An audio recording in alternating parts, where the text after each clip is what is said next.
The camera feed froze for half a second, just long enough to feel intentional. My phone vibrated on the kitchen counter, face down, like it didn't want to be seen. I was rinsing a wine glass. Sunday. Quiet. The kind of quiet that only exists when everyone thinks they're safe. The feed came back.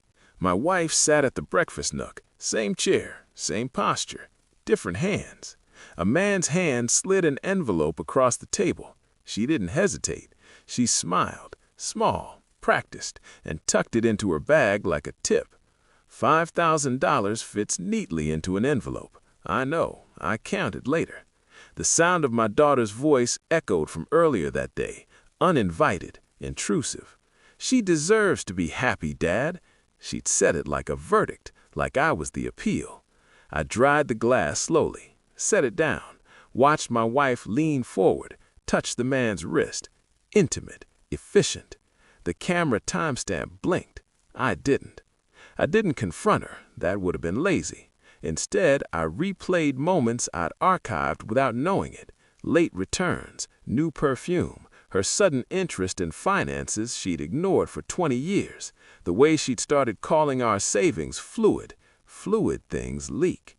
At dinner, she talked about a charity gala, about tuition increases, about how our daughter-in-law was stressed planning Thanksgiving. I nodded, chewed, swallowed. Inside, something rearranged itself. I slept in the guest room that night, told her my back hurt. It wasn't a lie, but trail sits heavy. The next morning, I checked the cameras again. Different man, same envelope. I checked bank statements, small withdrawals, never enough to notice alone, always enough together. I checked phone records, burner numbers, short calls. Clean. She wasn't sloppy, she was practiced. When I asked my daughter why she'd said what she said, she looked at me with rehearsed pity. "Mom's been helping someone. You wouldn't understand." I smiled. She flinched. I waited. I learned the man's name, then the others. There were 3, all married, all generous, all convinced they were special. I learned the schedule. Tuesdays and Fridays, cash only, no trails. She was being paid for discretion, for comfort, for lies I once believed were mine alone. I installed a second backup server, quiet, off-grid.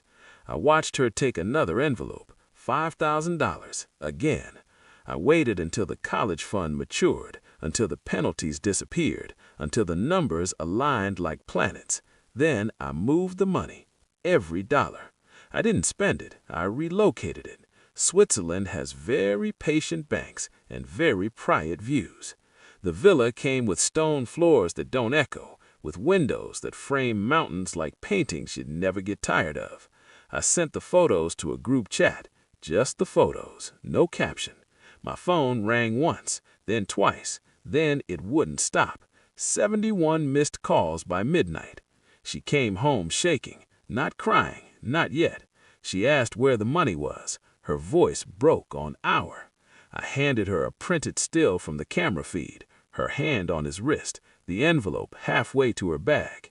"I was going to tell you," she said. I nodded. Eventually is a lie with good posture. She reached for me. I stepped back. She collapsed into a chair, finally cried, loud, messy, human. I stayed standing. Cold is a choice.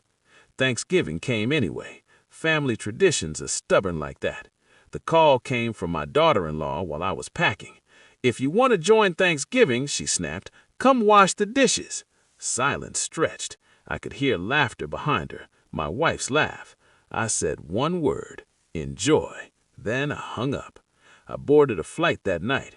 In Switzerland, time behaves. It slows. It respects boundaries. I ignored the calls, let the numbers climb, let rumors ferment, let explanations rot. On the 4th day, I answered. My wife's voice was hoarse. "Please, we can fix this." I looked out at the mountains, solid, honest.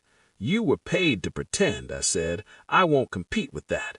My daughter called next, angry, then pleading. "You took everything," she said. "No," I replied. "I took what was mine." She didn't call again. I sit on the terrace now. The air is thin, clean. I think about the cameras. about the envelopes, about how easily love can be subcontracted. I feel nothing sharp anymore, only clarity.